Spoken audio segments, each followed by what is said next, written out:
श्री चित्रगुप्त पीठ वृंदावन के पीठाधीश्वर स्वामी सच्चिदानंद आज चौकी चौराहा के पास दामोदर स्वरूप पार्क पहुंचे, जहां से अपने अनुयायियों के साथ आईजी ऑफिस तक पैदल मार्च निकालकर आईएमसी प्रमुख मौलाना तौकीर रजा खान पर एफआईआर दर्ज करके गिरफ्तारी की मांग की। इस दौरान स्वामी सच्चिदानंद ने कहा कि मौलाना तौकीर रजा लंबे समय से समुदाय विशेष के लोगों को भड़काकर बरेली को दंगे की आग में धकेलने की कोशिश कर रहे हैं।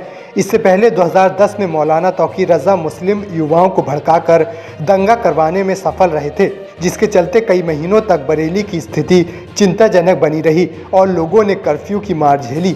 जिसके बाद साल 2017 में एक सार्वजनिक मंच से मौलाना तौकीर ने हिंदू धर्म की महिलाओं पर आपत्तिजनक टिप्पणी करने के साथ ही धार्मिक आस्था को ठेस पहुंचाते हुए दंगा भड़काने का प्रयास किया था। जबकि बीते दिनों कोर्ट से काशी के ज्ञानव्यापी मंदिर में हिंदुओं को पूजा का अधिकार मिलने का विरोध जताते हुए जेल भरो आंदोलन का ऐलान किया था। साथ ही हल्द्वानी हिंसा का हवाला देते हुए भड़काऊ भाषण देकर मुस्लिम समुदाय के युवाओं को भड़काया, जिसके चलते शहामतगंज बाजार में पथराव और लोगों के साथ मारपीट की गई। इस दौरान पुलिस प्रशासन की सूझबूझ से दंगा होने से तो बच गया, लेकिन ये नापाक साजिश में कामयाब हो जाती तो बरेली ही नहीं कई जगहों पर दंगे भड़क उठते, जिससे कई निर्दोष लोग को जान माल और सरकारी संपत्ति को नुकसान पहुंच सकता था। इसके अलावा मौलाना तौकीर रजा को कहां से फंडिंग हो रही है, इसकी भी उच्च स्तरीय जांच होनी चाहिए। स्वामी सच्चिदानंद ने आगे कहा कि संदीप शर्मा ने 250 वर्ष प्राचीन लक्ष्मी नारायण मंदिर की ज़मीन को फर्जी तरीके से बेच दिया है। इस ज़मीन को मुक्त कराकर मंदिर को वापस दिलाया जाए। उन्होंने आईजी को दिए हुए पत्र में मौलाना तौकीर रजा और संदीप शर्मा के साथ इनके सहयोगियों पर मुकदमा दर्ज कर तत्काल गिरफ्तारी की मांग की है। बरेली नाथ नगरी है। ये प्रेम सद्भाव का एक बहुत ही मुख्य केंद्र है, लेकिन यहाँ पर धार्मिक आस्था को ठेस पहुंचाने के लिए एक व्यक्ति ने कई वर्षों से नाक में दम कर रखा है।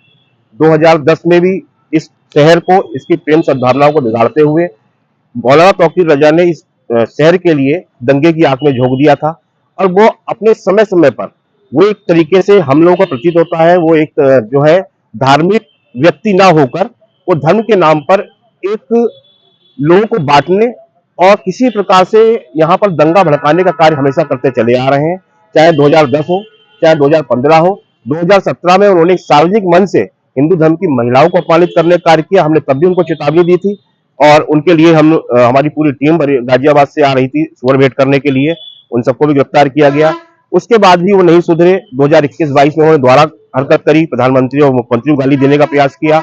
उसके बाद में अभी कुछ दिन पूर्व जब वाराणसी में काशी में हिंदू पक्ष के लिए पूजा का वहां पर अदालत द्वारा समय दिया गया, उसका विरोध करते हुए उन्होंने यहाँ पर रखा कि हम जो है जेल भरो आंदोलन करेंगे। और उससे एक दिन पहले हल्द्वानी में दंगा हुआ था। उन दोनों को दिखाते हुए दर्शाते हुए उन्होंने यहाँ पर भड़काऊ भाषण देकर मुस्लिम युवाओं को भड़काया, जिससे शहामतगंज में कई व्यापारी, छोटे छोटे जो गरीब लोग थे जो फल फूल बेच रहे थे, उनके साथ मारपीट करी गई, आगजनी का प्रयास किया गया।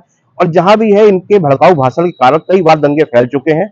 आज हम यही चाहते हैं, यहाँ पर हम आए हैं आईजी साहब से मिलकर मांग करने कि हमारी एक एफआईआर लिखी जाए, इन पर पेशीवर आपराधिक मुकदमा दर्ज किया जाए, इन पे आतंकी संगठनों से मिलकर ये कार्य करने का मुकदमा दर्ज किया जाए। कहीं ना कहीं ये पाकिस्तान के इशारे पर भी कार्य कर रहे हैं, वहां से भी पैसा लेते हैं, क्योंकि इनकी स्थिति जो है हम कई जांच करवाने की मांग भी कर रहे हैं। इनकी सीबीआई जांच भी करी जाए कि इन पे इतना अपार धन कहां से आया। और जिस प्रकार ये धार्मिक आस्थाओं को ठेस पहुंचाकर बार बार आपस में यहाँ के प्रेम भाईचारे को समाप्त करने का कार्य करते हैं या दंगा भड़काने का कार्य करते हैं, उसके लिए इनको तत्काल गिरफ्तार किया जाए। ऐसे व्यक्ति का स्थान कोई भी सड़क पर या किसी धार्मिक स्थल पर नहीं, जेल में होना चाहिए।